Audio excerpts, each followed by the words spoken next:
बिस्मिल्लाहिर्रहमानिर्रहीम। ये देखें, आज हमने बनाया है मरूंडा। तो बहुत ज़बरदस्त बना है। आप ये देखें इस तरीके से, इसकी आवाज़ सुने। और ये देखें माशाल्लाह से बहुत अच्छा बना है। और इसके बनाने में ज़्यादा टाइम भी नहीं लगता। और सर्दियों में ये बहुत पसंद किया जाता है। तो आप घर में बनाएं, अपने बच्चों को साफ़ सुथरी चीज़ खिलाएं। तो चलें हम शुरू करते हैं ये मरूंडा बनाना। बिस्मिल्लाहिर्रहमानिर्रहीम। Ehsan food and home taste में आप सबको खुश आमदीद। कैसे हैं आप सब लोग? अल्लाह से दुआ जहाँ कहीं भी हो खैर आफियत से हूँ और अल्लाह पाक आप सबको अपनी हिफ्ज़ अमान में रखें। आमीन सुम्मा आमीन। बिस्मिल्लाहिर्रहमानिर्रहीम। ये आज हम मुरमुरों से बना रहे हैं मरूंडा।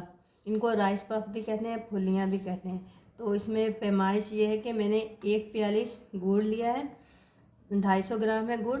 और इसी तरह से ऐसे ही प्याली पैमाइश करके मैंने 3 प्याली ये मैंने राइस पफ लिए हैं। अब सबसे पहला काम हमें ये करना है कि जो राइस पफ है उनको हमने हल्का सा मतलब सेक लेना है, ताकि इसका क्रंचीपन बरकरार रहे।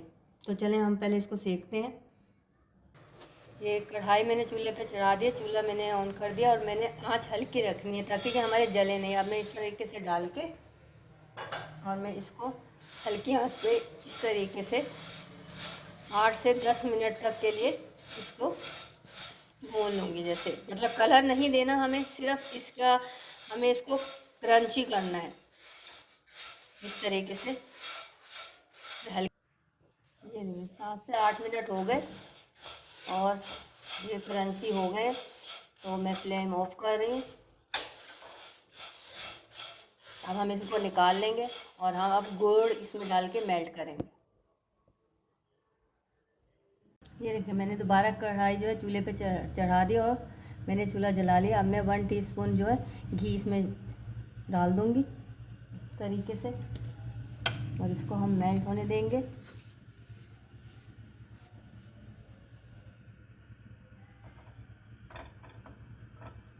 ये देखिए इस तरीके से मेल्ट हो जाएगा।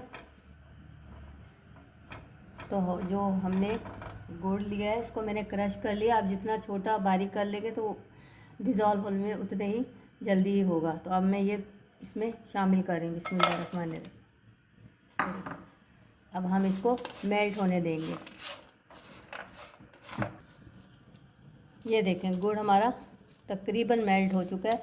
इस तरीके से और प्रेस कर लेती हूँ, फिर और कोई गुठली होगी तो वो भी सही हो जाएगी। इस तरीके से ये इस तरीके से हम इसको चलाते जाएंगे।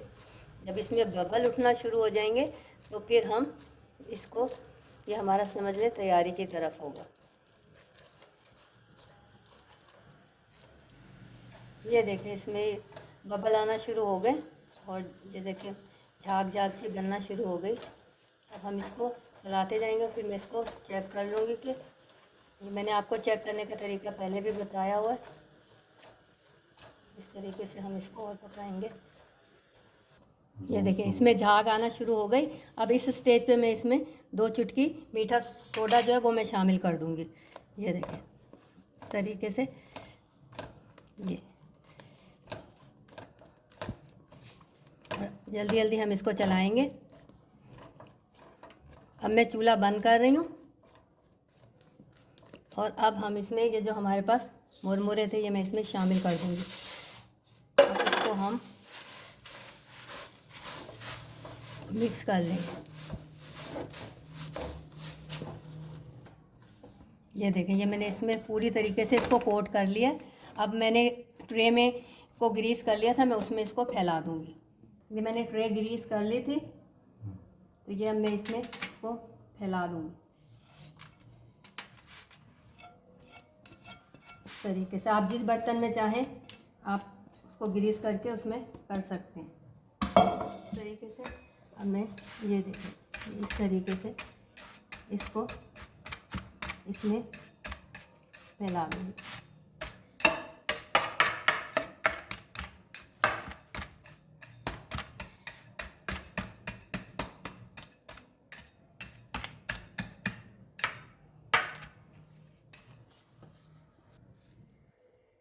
ये देखिए इस तरीके से मैंने बेलन चला के इसको इस तरीके से सेट कर लिया। अब इस स्टेज पे हम एक काम और करेंगे कि जो हमने जमाया है इसको हम इसी वक्त इसकी कटिंग कर देंगे ताकि जब ये जम जाए, खस्ता हो जाए, तो ये इसमें कोई मुश्किल पेश ना आए। तो इस तरीके से हम इसको, जो आप शेप देना चाहें ये आपकी अपनी चॉइस है। इस तरीके से हम इसको टुकड़ियों की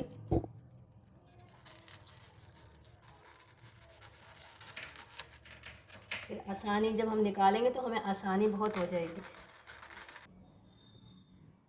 ये देखिए छुरी की मदद से मैंने इसमें कट लगा लिए हैं। अब ज़रा मैं इसको टाइम दूंगी ताकि ये अच्छी तरीके से जम जाए।